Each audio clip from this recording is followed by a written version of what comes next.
Well, here it is, your Verizon iPhone, the ever-elusive iPhone running on Verizon's CDMA network.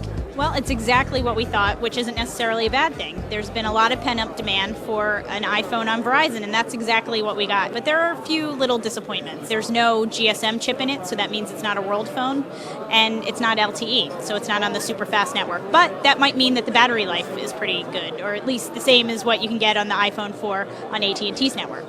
A couple of details about it. It's going to cost $199 for the 16 gig model, $299 for the 32 gig model. It will launch on February 10th for everyone. If you're an existing Verizon customer, however, it will launch on February 3rd for pre-order, so you'll get yours before everyone else. One of the cool things about the Verizon version of the iPhone is that it allows for tethering of up to 5 devices. That means you can use the iPhone to send data to your tablet or your laptop or any other device you want to get on the internet. So if you go to the settings menu, you see that one of the first setting options is personal hotspot. So you click this, you turn it on, and you can connect to another device using Wi-Fi, Bluetooth, or USB.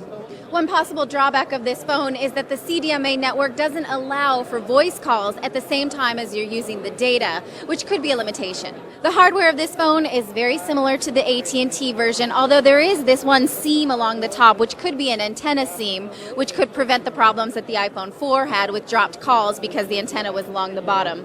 One other hardware difference is there's no SIM card slot.